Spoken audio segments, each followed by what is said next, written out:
I'm very impressed. You know, all of these Try races, and take you all through the it people. step by step. We appreciate that very much indeed.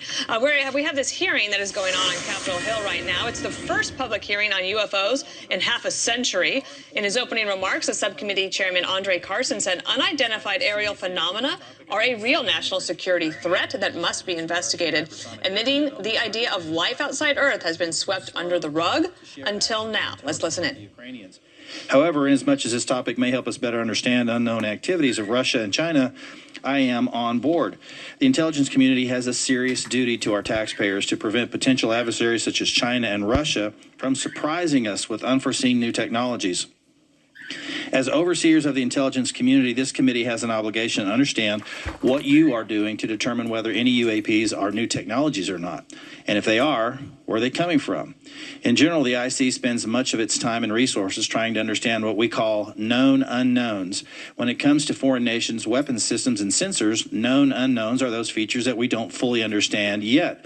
The challenge associated with UAP is that they are completely unknown and require a more expansive collection and analysis effort. The intelligence community must balance addressing known threats to our national security with preventing technical surprise. We must continue to follow the facts where they lead us and ensure that there are no technical surprises. The IC must take it seriously when there are credible observations of phenomena that seem to perform in ways that could pose a threat to safe flight operations, or they could be signs of a foreign adversary's attempt to develop a strategic technological surprise against the United States. It's also essential that our pilots and others feel they can report UAPs they observe without any stigma for doing so. This is the open, unclassified portion of our hearing. We'll have a closed, classified part later. It's important for the public to know that the classification of information exists to protect national security, not to try to hide the truth.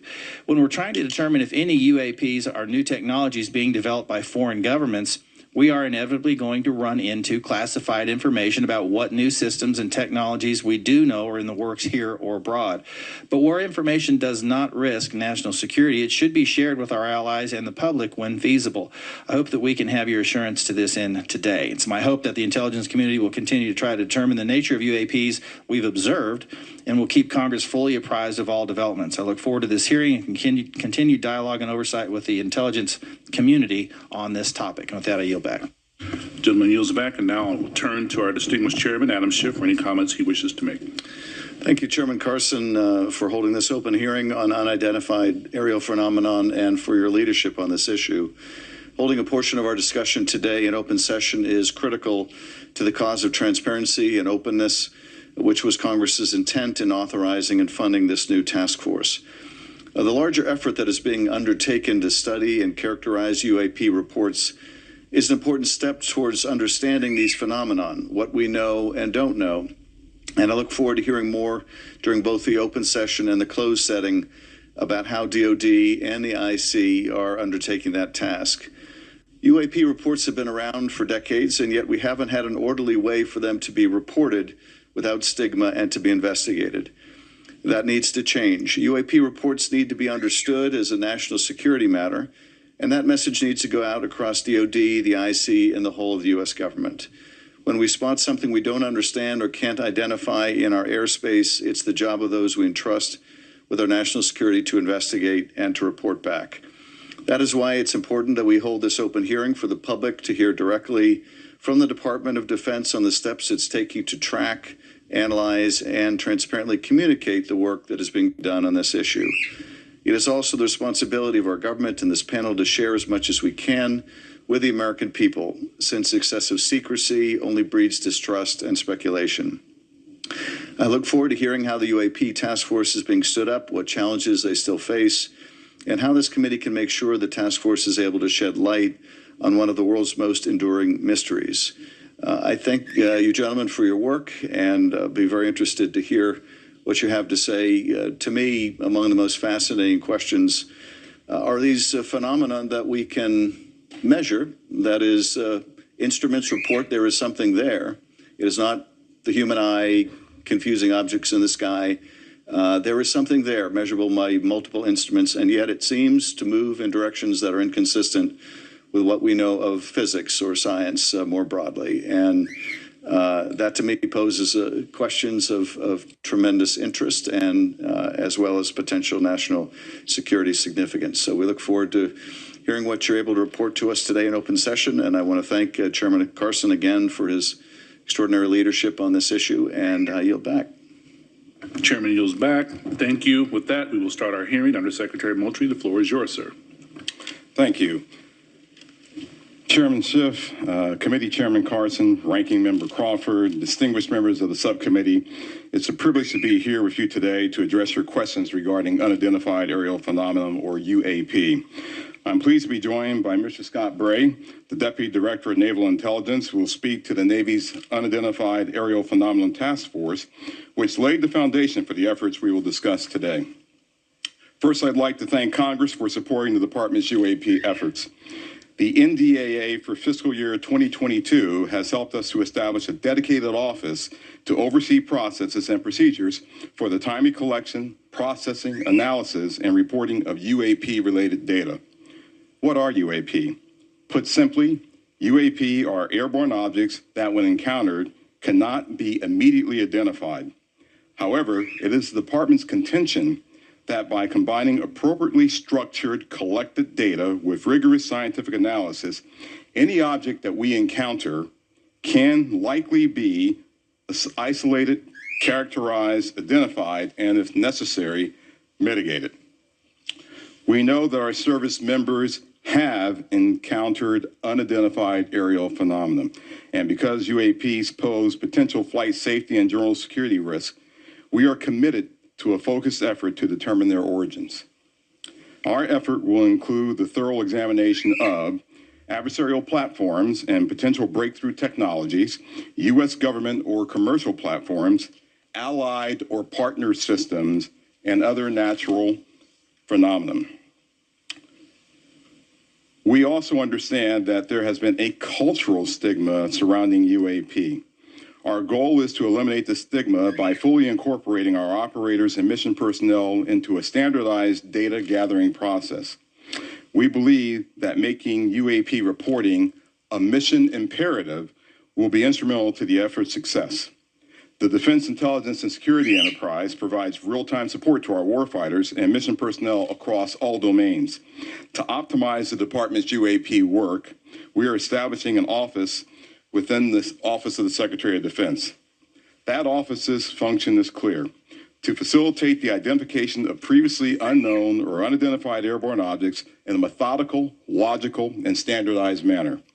These goals will ensure that we are working closely with operational personnel on training and reporting requirements, developing data and intelligence requirements, standardizing and integrating processes and procedures for collection, operational surveillance, analysis, and reporting, leveraging our research and development capabilities to improve detection, characterization, and identification of UAPs, developing mitigating solutions and procedures, and identifying strategy and policy solutions. This effort will maximize collaboration and build upon already existing relationships with the Office of the Director of National Intelligence, the FAA, DHS, and the FBI. We are also committed to strong partnerships with the Department of Energy, NOAA, the DEA, NASA, and the national labs, and just as importantly, our international partners and allies.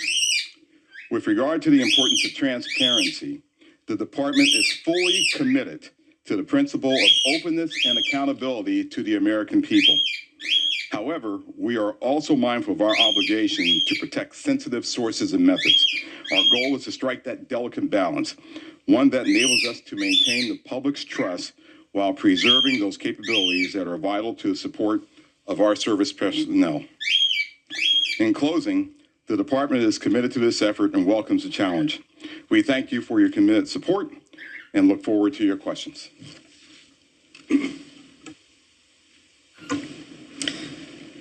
Chairman Schiff, Chairman Carson, Ranking Member Crawford, and committee members, thank you very much for the opportunity to be here today to highlight the ongoing work of the Department of Defense regarding unidentified aerial phenomena. Since the early 2000s, we have seen an increasing number of unauthorized and or unidentified aircraft or objects in military-controlled training areas and training ranges and other designated airspace. Reports of sightings are frequent and continuing. We attribute this increase in reporting to a number of factors, including our work to destigmatize reporting, an increase in the number of new systems such as quadcopters and unmanned aerial systems that are in our airspace, identification of what we can classify as clutter, mylar balloons and other types of air trash, and improvements in the capabilities of our various sensors to detect things in our airspace. Almost 2 years ago, in August of 2020, Deputy Secretary of Defense Nordquist directed the establishment of the Unidentified Aerial Phenomena Task Force within the Department of the Navy. The UAP Task Force was built on the foundation of the Navy's initial efforts to respond to the reports from our aviators on unidentified objects observed in our training ranges. The basic issues then and now are twofold. First, incursions in our training ranges by unidentified objects represent serious hazards to safety of flight. In every aspect of naval aviation, safety of our air crews is paramount. Second, intrusions by unknown aircraft or objects pose potential threats to the security of our operations. Our aviators train as they would fight. So any intrusions that may compromise the security of our operations by revealing our capabilities, our tactics, techniques, or procedures are of great concern to the Navy and the Department of Defense. From the very beginning, we took these reports very seriously. We instituted a data-driven approach to the investigations where we could collect as much data as possible and use all available resources to analyze and make informed decisions on the best ways to address our findings. Our main objective was to transition UAP efforts from an anecdotal or narrative-based approach to a rigorous science and technology engineering-focused study. This data-driven approach requires input from a wide variety of sources. In the early stages, the task force worked to standardize the reporting mechanisms and processes to make it as easy as possible for personnel to report any engagement so that we were getting that wide range of reporting that we needed. We also spent considerable efforts engaging directly with our naval aviators and building relationships to help destigmatize the act of reporting sightings or encounters. And we work with naval aviation leadership to provide additional equipment to record any encounter. Navy and Air Force crews now have step-by-step procedures for reporting on a UAP on their knee board in the cockpit and in their post-flight debrief procedures. The direct result of those efforts has been increased reporting with increased opportunities to focus a number of sensors on any objects. The message is now clear. If you see something, you need to report it. And the message has been received. In fact, recently, I received a call from a senior naval aviator with over 2,000 flight hours. He called me personally from the flight line after landing to talk about an encounter that he had just experienced. Those were just the initial steps. We also made a concerted effort to assemble subject matter experts from across the Department of Defense and the intelligence community and other U.S. government agencies and departments. We forged partnerships with the research, development, and acquisition communities, with industry partners, and with academic research labs, and we brought many allies and international partners into our discussions on UAP. Additionally, subject matter experts from a wide variety of fields, including physics, optics, metallurgy, meteorology, just to name a few, have been brought in to expand our understanding in areas where we may not have organic expertise. In short, we've endeavored to bring an all-hands-on-deck approach to better understand this phenomena.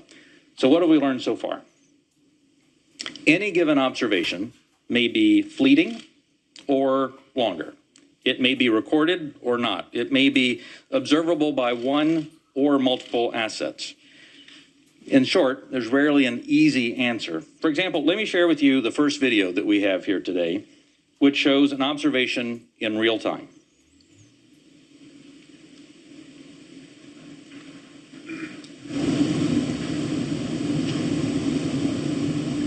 There it was.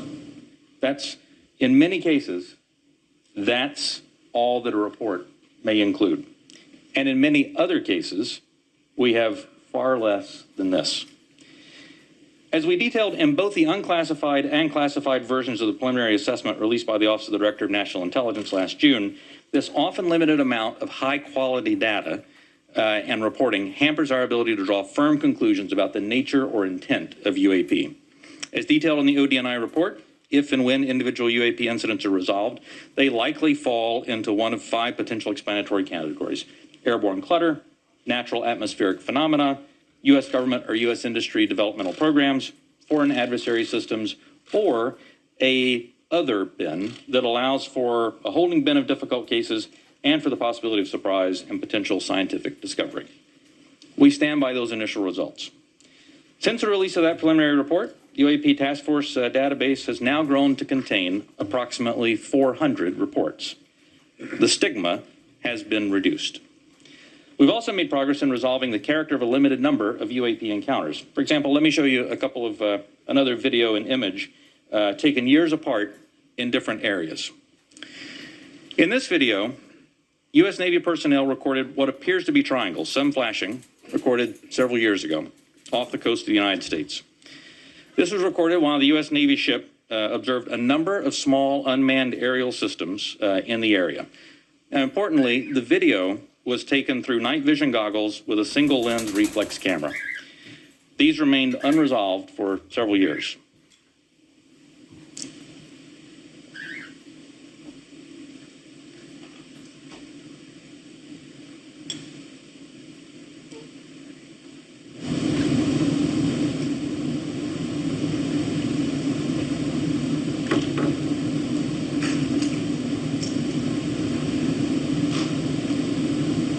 Several years later, and off a different coast, U.S. Navy personnel, again, in a swarm of unmanned aerial systems, and again through night vision goggles and an SLR camera, recorded this image.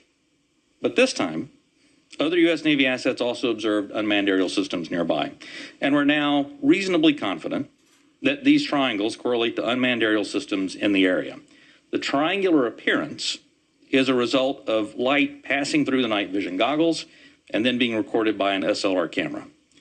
Now, I don't mean to suggest that everything that we observe is identifiable, but this is a great example of how it takes considerable effort to understand what we're seeing in the examples that we are able to collect.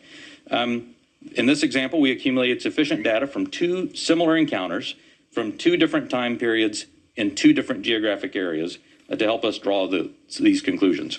That's not always the case, though. We recognize that that can be unsatisfying or insufficient in the eyes of many. This is a popular topic in our nation, with various theories as to what these objects may be and where they originate. By nature, we are all curious and we seek to understand the unknown. And as a lifelong intelligence professional, I'm impatient. I want immediate explanations for this as much as anyone else. However, understanding can take significant time and effort. It's why we've endeavored to concentrate on this data-driven process to drive fact-based results. And given the nature of our business, national defense, we've had to sometimes be less forthcoming with information in open forums than many would hope. If UAP do indeed represent a potential threat to our security, then the capabilities, systems, processes, and sources we use to observe, record, study, or analyze these phenomena need to be classified at appropriate levels. We do not want potential adversaries to know exactly what we're able to see or understand, or how we come to the conclusions we make. Therefore, public disclosures must be carefully considered on a case-by-case basis. So what's next? We're concentrating on a seamless transition to the new organization. And future analysis of complicated issues of UAP issues will greatly benefit from the infrastructure, the process, and the procedures that we've developed to date. I'm confident that the task force, under Navy leadership, has forged a path forward that will allow us to anchor assessments in science and engineering by anecdotal evidence. We remain committed to that goal, as I know the USDI organization does as well. So thank you very much for your interest and continuing support for the UAP Task Force. The team's made a lot of progress, but we really are just establishing the foundation for the more detailed analysis that's yet to be done. And with your continued support, we can sustain that momentum necessary to produce data-centric analysis and understanding of the phenomena. I look forward to your questions. Thank you. Thank you, Mr. Bray. This is the third version of this task force, and to be frank, one of Congress's concerns is that the executive branch in administration from both parties has been sweeping concerns about UAPs under the rug by focusing on events that can be explained and avoiding events that cannot be explained. What can you say to give the American people confidence that you aren't just focusing our attention on low-hanging fruit with easy explanations. Congressman, I'll start, and then Mr. Bray, please feel free to weigh in. So the way that we're approaching this is with a more thorough, standardized methodology than what we have in the past. First and foremost, the Secretary of Defense is chartering this effort. This is not someone lower in the Department of Defense. And he has assigned that task to the Office of Secretary of Defense, the Undersecretary for Intelligence and Security. That's me, because I'm responsible for looking at intelligence matters. I'm responsible for security matters. This is potentially both. So when you start concerning ourselves with the safety of our personnel, the safety of our installations and bases, there's no other higher priority than what we have than actually getting after this. And as you have stated, we have been assigned that task to actually stand up an office, the AIM-SOG, which I believe the name, sir, will likely change. But we have moved forward in terms of moving to establish that office. We have, as of this week, picked a director for that effort, very established and accomplished individual. We've identified spaces. We've worked with personnel across the Department of Defense with the services, and we've worked with the IC, which is on board in helping us work through this standardized methodology for now, bringing in data, analyzing that data, and reporting that data in the appropriate method and appropriate means so we can either get it to our service personnel to ensure their safety, or get it to you and the Congress and to the public to ensure that you have oversight to what we're doing. So chartered by the Secretary of Defense, standardized, and really a methodical approach is something that we're doing that has not been done before. Can we get some kinds of assurances that your analysts will follow the facts where they lead and assess all hypotheses? Absolutely. So we're open to all hypotheses. We're open to any conclusions that we may encounter. Quickly, before I pass it to the ranking member and Chairman Schiff, I want to thank you both for taking the time, and I had a good time meeting with you last week, Director Moultrie, Undersecretary Moultrie. It's fair to say that you are a science fiction fan, is that correct? It is fair to say that I am an inquisitive mind who has spent 40 years in the intelligence field and has focused on both science and science fiction. That is fair. Could you tell us about it? Yeah, well, look, my generation grew up looking at space sagas and the Apollo program. So all of us who grew up in the 60s were just thrilled by watching our first astronaut land on the moon. That was a momentous occasion to people who were of different generations. Some of them didn't believe that it happened. I still have relatives and friends who don't believe it happened, right? Science fiction to them. But to us, it was, no, that's the progress that we've made.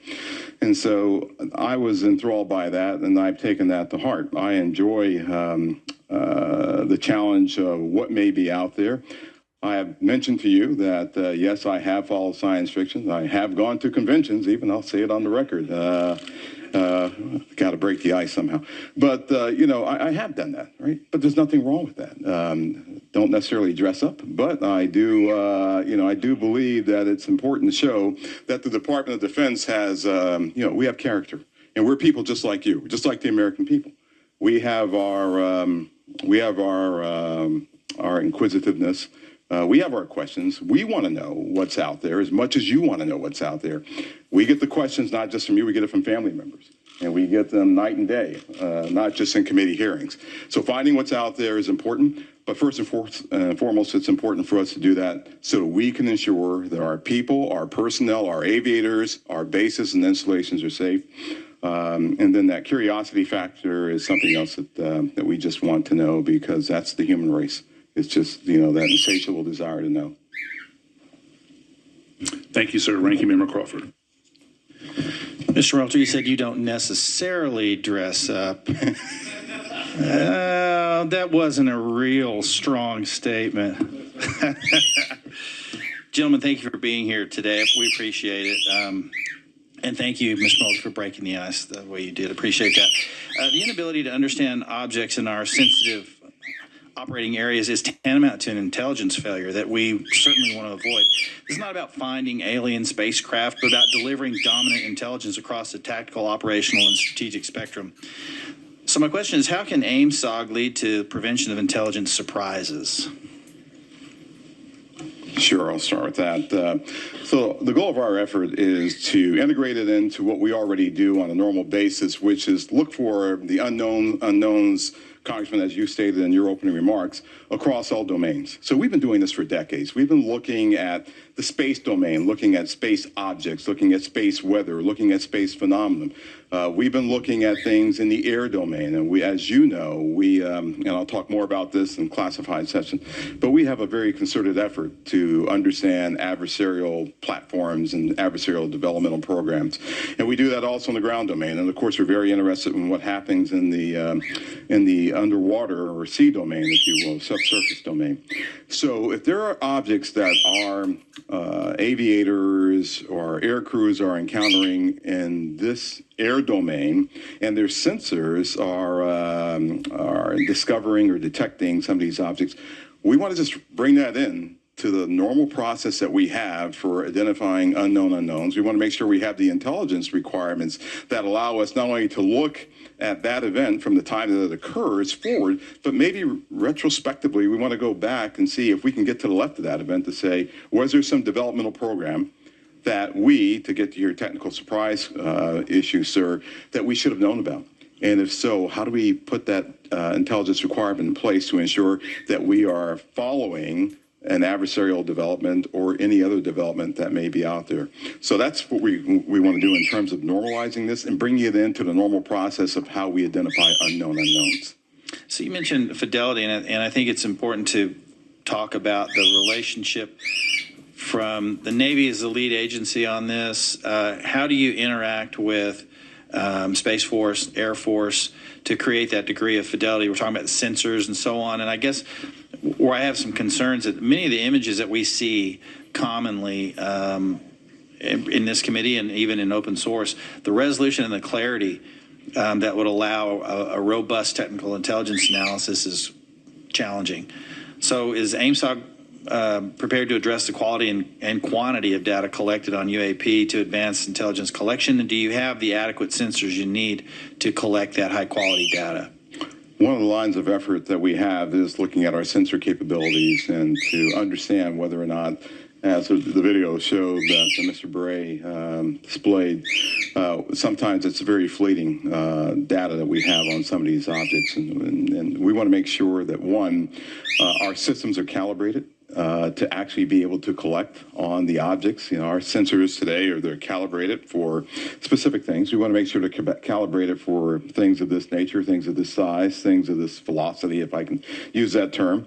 We want to make sure that once we have that data is stored in some standardized method that we can then extract and that we can feed into our system real time. So we do not want this to take some prolonged period of time for us to get that data. But our goal is absolutely to have that high fidelity information that we get from all sensors, and we want to be able to integrate that with what we may have off of ground-based sensors. So whatever we may have on a platform, whatever we may have on the ground, whatever we may have from other sensors that we may have in different domains, we want to be able to integrate that all and get this integrated picture as we would, as I said, with any other unidentified objects or things that we are tracking as a part of our normal intelligence responsibilities.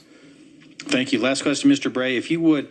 I'm a Navy pilot. I've encountered a UAP. Walk me through the reporting protocol once I see something that I think needs reported. The first thing that aviator would do after landing as a part of their normal debriefing is they would contact their intelligence officer. Their intelligence officer would then walk them through first filing data preservation to ensure that whatever sensor data may be on the aircraft, that we preserve that so that it's available for later analysis. Second, they would actually fill out a form that includes details like where they were operating, altitudes they were operating, speeds, what they observed, whatever sensor data they may have recorded from that. And then that report is filed. It goes two places. One, it goes through through the operational chain of command, so that operational units are aware of what's being observed, and also through the UAP task force, so that they can take that data, database it, and quite often have individuals from the task force contact the aviator and ask them additional questions if there were things that weren't clear in the report. That then goes into a database where we begin to compare it with other observations that we have. Again, comparing for locations, comparing for altitude, speeds, shapes, if any RF emissions were detected from the platform, all of that, so that we can try to reach some conclusions on that. Thank you. Yield back. Gentleman yields back. Chairman Schiff. Thanks, Chairman. Mr. Bray, can you rerun that first image that looked like it was outside of a plane window? And if you wouldn't mind going up to the screen and tell us what we're seeing. Not that you can necessarily tell us what we're seeing, but explain what we should be looking at in that first image. Absolutely. And Alexi, what I'll ask is if you can stop it at a certain point.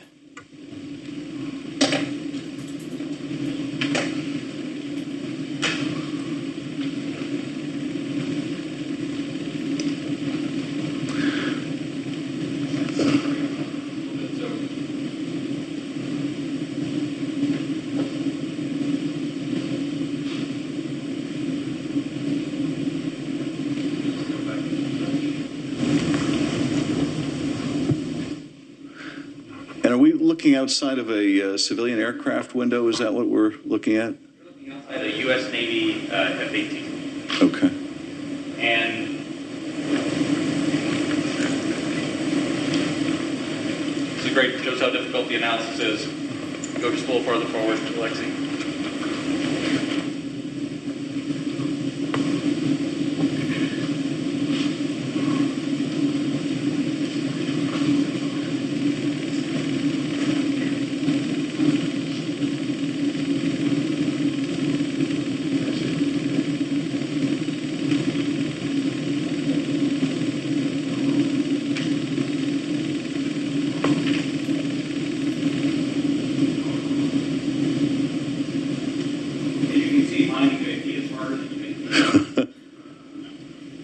What you'll find eventually on this, when we find the right frame, is we're literally about one frame here. It's a aerosol object that passes right through here, passes right through there. The aircraft is moving pretty fast.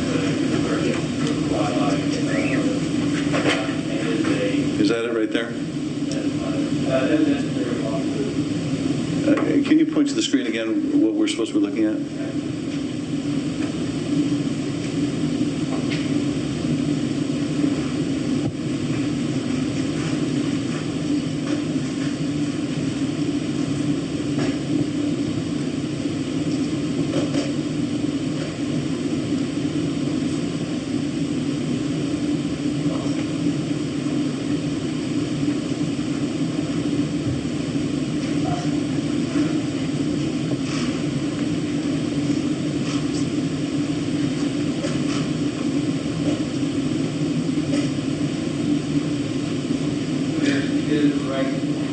Okay, if you could stop that frame. That's not the one.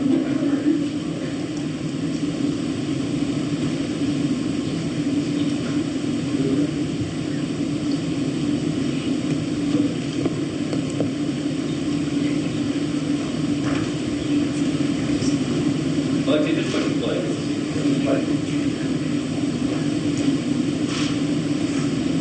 Here's what you'll see coming up right here is a airline. Come back just spherical object right here, zoomed by the window, right in this area right there.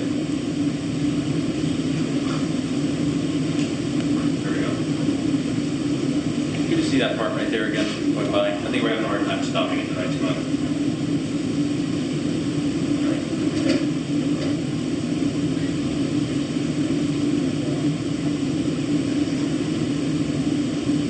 Okay. So as you can see, it's difficult, and I think a part of the issue here is The laptop we're working with is not as easy for stopping that video in the right spot. We'll describe what we have seen in that. What are we observing? What you see here is aircraft that is operating in a U.S. Navy training range that has observed spherical object in that area. And as they fly by it, they take a video. You see it looks reflective in this video, somewhat reflective, and it quickly passes by the cockpit of the aircraft. And is this one of the phenomena that we can't explain? I do not have an explanation for what this specific object is. And is this one of the situations where it is, that's the object that we're looking at right there? Thank you. And is this a situation where it was observed by the pilot and it was also recorded by the aircraft's instruments?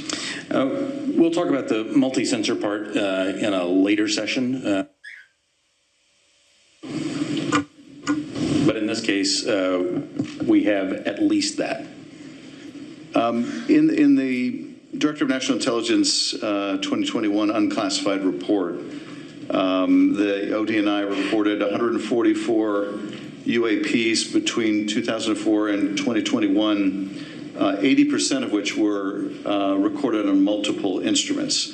And I take it with respect to some of those, you had a pilot seeing them if it was observed by a pilot, right, and you had multiple instruments recording it. So you really have three sensors, the human sensor and two technical sensors detecting the object. Is that? For the majority of incidents that we had in the last year's report, the majority had multi-sensor data.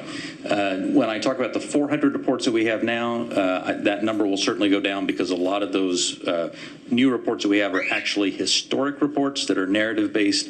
So that percentage will go down just as a factor of the fact that the destigmatization has resulted in more narrative reports. And that's the object we're looking at right there now, right? That's it right there. Okay. Last year's report also said that of those 144, 18 of them reportedly appear to exhibit unusual flight characteristics, appear to demonstrate advanced technology, and some of them appeared to remain stationary in winds aloft, move against the wind, maneuver abruptly, or move at considerable speed without discernible means of propulsion. That's pretty intriguing. And if you're able to answer this in this setting, are we aware of any foreign adversary capable of moving objects without any discernible means of propulsion? I think I would, without discernible means of propulsion, I would say that we're not aware of any adversary that can move an object without discernible means of propulsion. The question then becomes, in many of these cases where we don't have a discernible mean of propulsion in the data that we have, in some cases, there is likely sensor artifacts that may be hiding some of that. There's certainly some degree of something that looks like signature management that we have seen from some of these UAP, but I would caution. I would simply say that there are a number of events in which we do not have an explanation. And there are a small handful in which there are flight characteristics or signature management that we can't explain with the data that we have. We'll continue. Those are obviously the ones that are of most interest to us. Earlier, when we asked about how you avoid technological surprise, the biggest way you avoid technological surprise is by collecting this type of data and by, importantly, calibrating the assumptions that you go into with how you do that analysis. I'll tell you, within the UAP task force, we have one basic assumption, and that is that generally speaking, our sensors operate as designed. And we make that assumption because many times these are multi-sensor collections. We make no assumptions about the origin of this or that there may or may not be some sort of technology that we don't understand. That's, I think, the key to avoiding technological surprises, by calibrating those assumptions. And finally, with respect to the second two videos showing the small triangles, the hypothesis is that those are commercial drones that, because of the use of night vision goggles, appear like triangles. Is that the operating assessment? Some type of drone, some type of unmanned aerial system, and it is simply that light source resolves itself through the night vision goggles onto the SLR camera as a triangle. And have we, in order to prove that hypothesis, flown a drone and observed it with that same technology to see whether we can reproduce the effect? The UAP Task Force is aware of studies that have done that. Okay. Thank you, Mr. Chairman. I yield back. Gentleman yields back. Dr. Winstrup. Thank you, Mr. Chairman. Thank you all for being here. My first question is, through this process where there's been sightings, have the sightings been stationary, or have they always been sighted from a moving object, from a plane or a ship that may be moving? Have these reports ever come from a stationary object being observed in the sky? The UAP Task Force does have reports from stationary, reports from a stationary observer. Okay. There's a difference observing something when you're moving as Right. well. It's physics, right? So that's Right. why I asked that question. Are we capable, or have we made any breakthroughs, or anyone made any breakthroughs to be able to cite something and make some determination at all of its composition, whether it's a solid or a gas? Is there any such capability? From Not asking what, I'm just... Right. From some of the returns, I mean, it's clear that the majority, well, it's clear that many of the observations we have are physical objects from the sensor data that we have. Well, gas is a physical object. It can be, and so, and you see where I'm going with this. I'm trying to determine what it is we're looking at, so if we can decide if something is a solid or a gas, and if there have been any conclusion on its capabilities, like its capabilities of movement, of turning, going, 180 degrees or 90-degree turn, anything along that line that we've been able to determine. Within and again, I should point out that that there is not a single explanation for UAP. There are a lot of different things that are unidentified aerial phenomena. Basically, we really don't know much on that. That's all I'm trying to get at. And I'm pleased that you have protocol right now for our military, but are there any non-military reports coming forward of similar events, or is it all coming from military? The UAP Task Force has a very good working relationship with the FAA. They have a very good working relationship with other parts of the U.S. government so that we can ingest reports from. Do we have any reports non-military? Yes. Thank you. That's my question. And do we need to put out protocol for civilians that may be in that arena, like through FAA? Do you think that would be appropriate and helpful? I think standardized reporting, without a doubt, is key to helping us get to ascertain what some of these are. I think it would be important as well. Do we? There are other people besides the U.S. that have had these experiences and reported them. Is that correct? There are. That's correct. Is it all of our allies, or is it allies and adversaries? What have we learned publicly? So some of that, I think, sir, we'll save for closed session. Well, that goes to my next question. Publicly, have others made anything which would not have to be considered closed? I don't want you to answer what they've said necessarily. Allies have seen these. China has established its own version of a UAP task force, so clearly a number of countries have observations of things in the airspace that they can't identify. And do we share data with some, with all? Are they sharing with us? We share data with some, and some share data with us. But not necessarily all that have publicly reported something? That's correct. Okay. And I think that's an important thing, and for the other session, actually, that we don't discuss that now, because, obviously something like this can be a national security challenge for us, no doubt about it. If they're developed by an adversary through some breakthrough technology. They can be very disruptive to our military actions, or at least serve as a distraction. And so my caution would be careful who we share our data with, and don't necessarily trust some of the data we may get from someone else. And with that, I yield back. Gentleman yields back. Mr. Himes. Thank you, Mr. Chairman. One of the objectives of this open hearing is to try to erode some of the stigma that attaches to, in particular, our military men and women reporting this. It's obviously really very serious because should one of our adversaries have developed a technology that we don't know about it, we need to know about it yesterday. And obviously, any sort of stigma that prevents our military from reporting this data as comprehensively as possible is a national security threat. So I really just have two questions in the service of that goal. The first is, the chairman asked that we run that video again. Most people, when they see a video, we're all used to seeing things from a car, seeing things from a sidewalk. Very few people have the experience of observing something through night vision goggles at Mach 1.5. So just talk for a minute about, if you would, whichever of you is most appropriate, how radically different observation is at high speed and 3 dimension than it is for most of us who walk around and drive cars.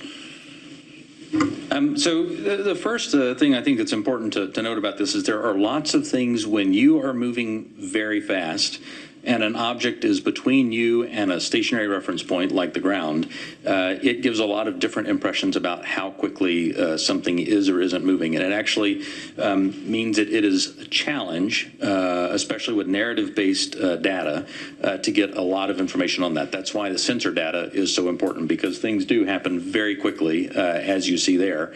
And sometimes things that happen very quickly, something may be moving very slow. That aircraft is moving quite fast. How fast that object is moving that goes by is probably very slow. So I guess my point is that an observation, either a visual observation or a electronic observation, infrared or whatever, looks radically different than it does to most people. Even instruments are on gimbals and that sort of thing, so that creates a very unusual view to, again, those of us who are used to seeing things in 2 dimensions largely. And second question, I think, Mr. Bray, you said something that I want to unpack a little bit. A number of these UAPs, you said, we can't explain. Again, in the service of sort of reducing speculation and conspiracy theories, we can't explain can range from a visual observation that was distant on a foggy night, we don't know what it is, to we've found an organic material that we can't identify, right? Those are radically different worlds. So when you say we can't explain, give the public a little bit better sense of where on that spectrum of we can't explain we are. Are we holding materials, organic or inorganic, that we don't know about? Are we, picking up emanations that are something other than light or infrared that could be deemed to be communications? Give us a sense for what you mean when you say we can't explain. Sure. When I say we can't explain, I mean exactly as you described there, that there is a lot of information, like the video that we showed, in which there's simply too little data to create a reasonable explanation. There are a small handful of cases in which we have more data that our analysis simply hasn't been able to fully pull together a picture of what happened. And those are the cases where we talk about where we see some indications of flight characteristics or signature management that are not what we had expected. When it comes to material that we have no material. We have detected no emanations within the UAP task force that would suggest it's anything non-terrestrial in origin. So there's, when I say unexplained, I mean everything from too little data to the data that we have doesn't point us towards an explanation, but we'll go wherever the data takes us. Again, we've made no assumptions about what this is or isn't. We're committed to understanding these, and so we'll go wherever that data takes us. Thank you. That's very helpful. And so I think it bears emphasis. When you say we can't explain, everything that you can't explain is in a bucket called data. Is that correct? And that would mean data collected by sensors, visual observations, everything that we can't explain, quote unquote, is in a bucket called data. Right. A narrative report from the early 2000s, if it just had a little bit of information on it, would be in our database and it would be unresolved. I would add to that, it's insufficient data. I mean, that's one of the challenges we have. Insufficient data either on the event itself, the object itself, or insufficient data or plug-in with some other organization or agency that may have had something in that space at that time. So it's a data issue that we're facing in many of these instances, Congressman. Understood. Thank you very much. Yield back. Gentleman yields back. Mr. Gallagher. Thank you, Mr. Chairman. Thank you for allowing me to join this hearing. I really appreciate the witness's testimony. Mr. Moultrie, as the chairman mentioned, DoD had an initiative to study UFOs in the 1960s called Project Blue Book. It's also been well reported in our briefing and in other places that we have more recent projects, specifically ATIP. Could you describe any other initiatives that the DoD or DoD contractors have managed after Project Blue Book ended and prior to ATIP beginning? Did anything also predate Project Blue Book? So I can't speak to what may have predated Project Blue Book. I mean, of course, there's Roswell and all these other things that people have talked about over the years. I'm familiar with Blue Book. I'm familiar with ATIP. I haven't seen other documented studies that have been done by DoD in that regard. So you're not aware of anything in between Project Blue Book and ATIP? I'm not aware of anything that's official that was done in between those two. Okay. Hasn't been brought to my attention. Okay. Additionally, are you aware of any other DoD or DoD contract programs focused on UAPs from a technological engineering perspective? And by that, I mean, are you aware of any technology initiatives focused on this topic other than initiatives focused on the individual case investigations? I am not aware of any contractual programs that are focused on anything related to this other than what we are doing in the Navy Task Force and what we are about to launch in terms of our effort. Same question for you, Mr. Bray. Same answer, not aware of anything outside what we are doing in the UAP Task Force. So just to confirm, you're not aware of any technology or engineering resources that have been focused on these efforts besides what we've mentioned today? Once again, I'll say no contractual or programmatic efforts that are involved. The reason why I qualify it that way, let me qualify it that way. I can't speak to what people may be looking at in the department. Somebody says, I'm looking at something that may be unidentified, and I can't speak to that. I speak to official programs that we have on the record.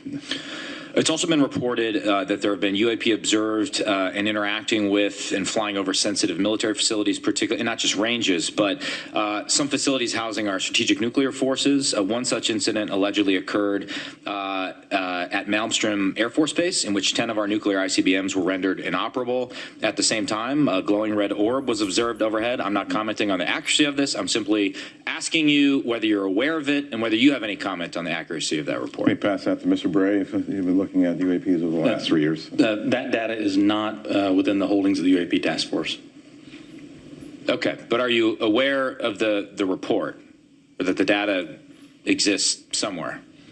I have heard stories. I have not seen the official data on that. So you've just seen informal stories, no official assessment that you've done or exists within DoD that you're aware of regarding the Malmstrom incident? All I can speak to is, what's within my cognizance of the UAP Task Force, and we have not looked at that incident. Well, I mean, it's a pretty high-profile incident. I don't claim to be an expert on this, but that's out there in the ether. You're the guys investigating it. I mean, who else is doing it? If something was officially brought to our attention, we would look at it. There are many things that are out there in the ether that aren't officially brought to our attention. So how would it have to be officially brought to your attention? I'm bringing it to your attention. Sure, this is pretty official. Sure. So we'll go back and take a look at it, but generally there is some authoritative figure that says there is an incident that occurred. We'd like you to look at this. But in terms of just tracking what may be in the media that says that something occurred at this time, at this place, there are probably a lot of leads that we would have to follow up on. I don't think we are resourced to do that right now. Well, I don't claim to be an authoritative figure, but for what it's worth, I would like you to look into it. And Sure. if for no other reason, you could dismiss it and say this is not worth wasting resources on. Will do. And then finally, are you aware of a document that appeared around 2019, sometimes called the Admiral Wilson Memo or EW Notes Memo? I am not. You're not. Are you, Trey? I'm not personally aware of that. Okay. This is a document in which, again, I'm not commenting on the veracity. I was hoping you would help me with that, in which a former head of DIA claims to have had a conversation with the Dr. Eric Wilson and claims to have sort of been made aware of certain contractors or DoD programs that he tried to get fuller access to and was denied access to. So you're not aware of that? I'm not aware, Congressman. In my 10 seconds remaining, then, I guess I just would ask, Mr. Chairman, unanimous consent to enter that memo into the record. Without objection. Thank you, Mr. Chairman. Appreciate it. Mr. Krishnamurthy. Thank you, Mr. Chair, and thank you to both of you for appearing today and for your public service. First question is, there have been no collisions between any U.S. assets in one of these UAPs, correct? We have not had a collision. We've had at least 11 near misses, though. And maybe we'll talk about those 11 near misses or any place where there's close proximity. I assume, or tell me if I'm wrong, there's been no there's no communications or any kind of communication signals that emanate from those objects that we've detected, correct? That's correct. And have we attempted to communicate with those objects? No. So we don't even put out a alert saying, U.S. Identify yourself. You are, within our flight path or something like that. We haven't said anything like that. We've not put anything out like that. Generally speaking, for example, in the video that we showed earlier, it appears to be something that is, unmanned, appears to be something that may or may not be in controlled flight. And so we've not attempted any communication with that. Okay, so, and I assume we've never discharged any armaments against a UAP, correct? That's correct. How about wreckage? Have we come across any wreckage of any kind of object that has now been examined by you? The UAP task force doesn't have any wreckage that isn't explainable, that isn't consistent with being of terrestrial origin. Do we have any sensors underwater to detect on submerged UAPs? Anything that is in the ocean or in the seas? So I think that would be more appropriately addressed in closed session, sir. Okay. I think one of the biggest questions that I have is, we say with a lot of probability, we say they, quote unquote, probably do represent physical objects, close quote. When we say probably, is that because we cannot conclusively say that they are physical objects?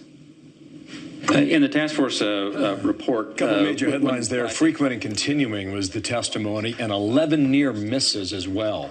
While this hearing goes on Capitol Hill, the first one we've seen in 50 years, we want to take our viewers now live to Buffalo, New York. The president has arrived. First Lady Jill Biden arrived.